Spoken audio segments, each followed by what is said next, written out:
the British Concordance International School. British Concordance International School is a cutting-edge British curriculum school in Chiang Mai, dedicated to supporting its students in an ever-changing world where tradition meets innovation. At BCIS, as BCIS continues to grow, it is excited to pioneer new IGCSE and BTEC qualifications in the next academic year, giving its students multiple pathways to future success. And I am excited to welcome Mr. Michael Donahue to the stage. Hello.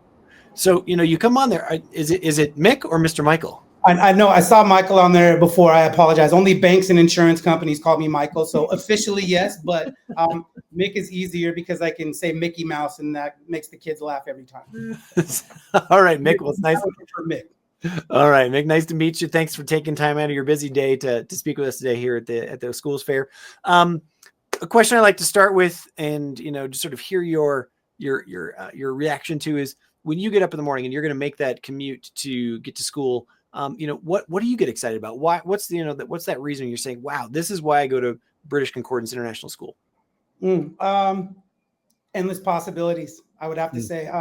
We're the youngest in the AEG group of schools. We've been open about 30 months. And during that time, we've gone from 22 kids to nearly 300. So about 1,300% growth. And we're about to open a new building. We're extending our secondary. So there are just so many possibilities here, both from a learning standpoint for our students who get to do a UK national curriculum in a very innovative way. And even from our staff, from our parents, there's just a general excitement about being here because we have so many possibilities to carve out the path that we see as best for our community. Fantastic. Take me through, what a day in the school looks like for, the various students that you have. What does ingress and regress look like, and how does the day flow? Yeah, being an international school in this region, especially, we have 31 countries represented with our 280 some odd students. So it is really important that we are meeting the needs of all of those learners where they are at. So we have, in my opinion, one of the best ESL programs that I've ever seen anywhere. And I used to work in the US and other places where our English learners are the first 3 periods of the day during their core subjects are learning not just language arts ESL, but they are learning science and humanities related. So subject related ESL for 3 periods.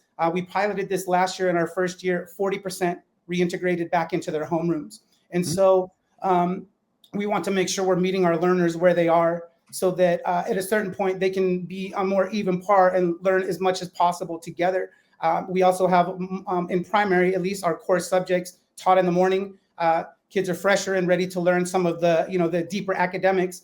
And we save our specialist classes for the afternoon, where they have PE and more of their creative classes during that time. So our kids really enjoy the schedule, right? They get their heavy work out of the way in the morning, the way that they see it, and they get to do their more fun classes where there's also a significant learning happening in the afternoons. And it seems to really work well for us and for our community. Awesome. I know that I spoke about this in the introduction that I read, but we have a question from our community asking if you can just confirm if you offer the IGCSEs and what you're accepting entrance into. Yeah, so next year will be our first year. This year, our oldest students are year 9. So our year 9 students will be going to year 10, where they'll IGCSE pathway will be available to them, as well as a BTEC pathway. We are the only school in Chiang Mai that I know of right now that offer the BTEC pathway. For IGCSEs, we are actually running a scholarship program right now, so please inquire. We're specifically looking for students who want to be a part of that program. The way we set it up in secondary as we expand in that direction is if you are heavily academic, we have the IGCSE program that leads to A-levels and straight to university. On the flip side of that is BTEC, which is more vocational and skill-based. And we also have a blended pathway for those who have some strong academics and some vocational interests. So all 3 of those sectors are covered for our students choice-wise as they move into secondary. So for anyone with IGCSE questions, please inquire directly to the school. If your child is about to enter into that realm, we're looking for great academic students for our scholarship program for that explicit need. Tell me, so let's maybe assuage some fears or, do some risk removal around there where it's like, wow, I don't, for people who are just, would come and bring their child to enter into your 9th grade program, What's it like to be a pioneer in that? What's it like to be that first class that's going to then move up through the ranks and be the first graduating class? Yeah, I think, again, we're lucky community-wise that we have a really strong group of young leaders in our secondary group. And is that situation for everyone? No, it's not. But for kids who have confidence and who want to lead and who want to have independence and options for them to have a voice in their own school and how it unfolds, I think that our year 8 and year 9 students are very excited. They lead events here. They run booths when we have things. They have a lot of say in how the school works. They run our entrepreneurship program, the Nights Market, which my students created last year. So they already have a lot of voice here, probably more than they can in a more established place. And so for the students we have now here, they're excited that to them it's an opportunity, and they enjoy being included more than they maybe have been in their past educational experiences. Fantastic.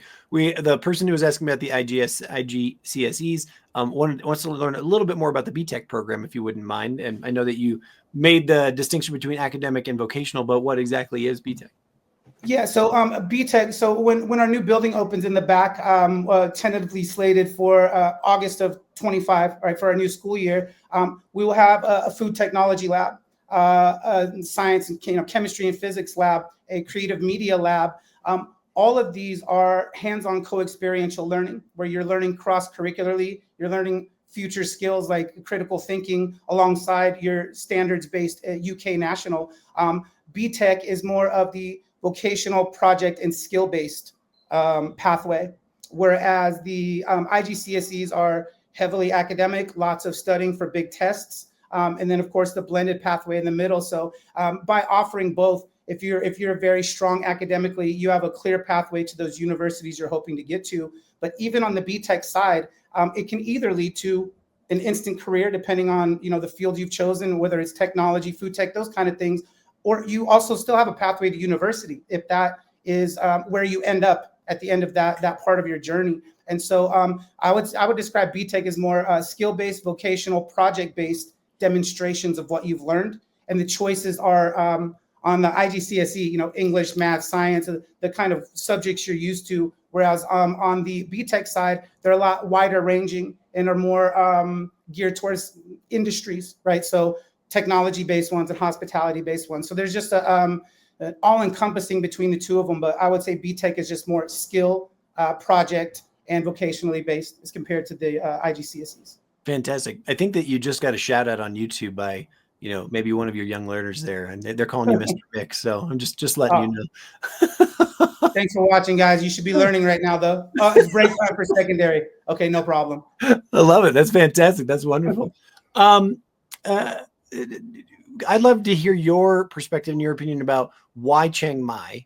So many of the people who have come to BKK Kids or whatever, I mean, we've invested in Chiang Mai in terms of providing information and whatnot. We see it, but I'd love to hear your perspective about why a family would choose Chiang Mai over a different location in Thailand, and what you see as sort of maybe the next 5 years in Chiang Mai, how it continues to develop, and what the benefits are. Yeah, absolutely. My wife and I were married here. She's from the Philippines, and our son was born here. We were married in Phuket and lived for a while in Bangkok, and then chose to work here. It really comes back to what you would like and enjoy, right? The South is very beach and resort heavy. Bangkok, obviously a big bustling city and lots of energy and opportunities. The North is the mountainous region. It's very green. It's a little bit slower pace of life, and temperature-wise is much cooler.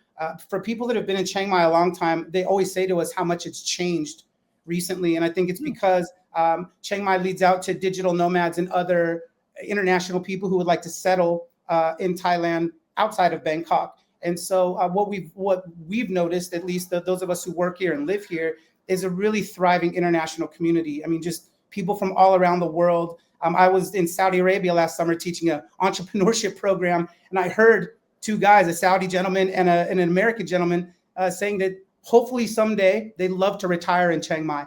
Wow. And I called my wife and I'm like, honey, we already live where people are hoping to retire one day.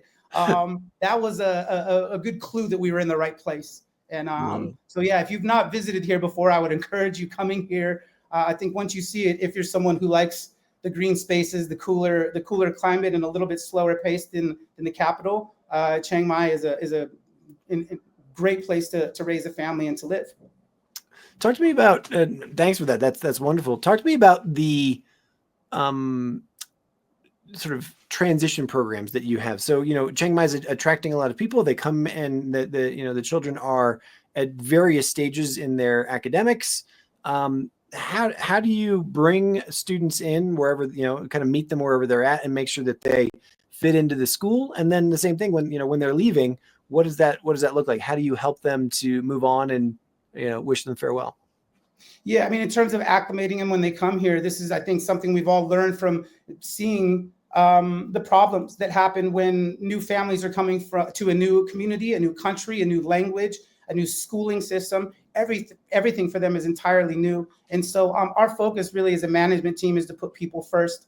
And in doing so, we care about what our families are specifically going through, what their kids are specifically going through, and we can cater to that. As I mentioned before, our ESL program, any of our students who come in and who would normally be intimidated, having to go into an English-only room when they're just learning the language, don't have that obstacle in front of them. And it allows them to feel more comfortable, more confident quickly. We have buddy programs where newer students are buddied with some of our existing students so that they can make friends quickly, ask the questions that they might not want to ask the grownups and want to ask their peers, right? So we do everything that we can in the beginning to make sure we're setting them on the right path, and then continuously check in. Is this working? Is this approach helping you get acclimated? If not, we add to it. On the back end of it, because we're still just in our halfway through our third year, we have not had a graduating class yet. When people have left here for various reasons, usually it's to go to another school in another city or country, we do everything we can to support them as well. We love our kids whether they're staying at BCIS or not. So when families leave, the support and the care continues from us no matter what. Fantastic. Last question for you is, what are you most excited about? We saw, or we're about to see, the video of your campus and those kinds of things. But what are you most excited about as you continue to develop? You say you're only in your third year there. Beyond, going to that ninth grade and that first graduating class starting to creep closer and closer to it. Is there anything that you're particularly excited about and you see developing? Yeah, we have a program here we call FUSE, which is Future Skills Education. It's our answer to STEM or STEAM, along with creative technology, which, we want our kids to be the producers of content, not just the consumers of it. And then programs that don't have a grade attached to them, our entrepreneurship program, our school-wide economy system, where our students earn BraveBot in their classroom and have student stores. So they're learning financial literacy, right? These are things that are not going to show up on a report card, that are not attached to a grade, but are extremely important in preparing kids for the world that they live in right now. And so our FUSE program is piloting this year. In terms of the core subjects, it's cross-curricular learning, meaning you're going to have projects where you have English, math, science, and humanities all rolled into one. The second part of that would be creative tech, where our digital literacy teacher and I, Mr. Ben, I design tech curriculums in LA. We have our kids they're already building apps. They're already using AI to create stories and images. They're coding games. So using technology to create and not just to be a passive consumer. And then that last piece, what I just mentioned, the entrepreneurship, the school economy, that things that just don't show up on a report card, but are incredibly important. And that three-headed monster of FUSE, Future Skills Education, I think, again, sets us apart of, you don't have to choose tradition or innovation. We have both. You can still learn the traditional UK national curriculum in a more innovative way. And when you get up higher, split off in whichever direction best suits your interests and needs personally.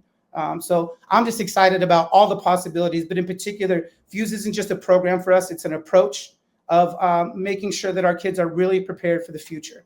I love it. And I think we do it better than anybody. Well, Mr. Mick, thanks so much for taking the time out of, I'm sure what is a super busy day, to speak with us.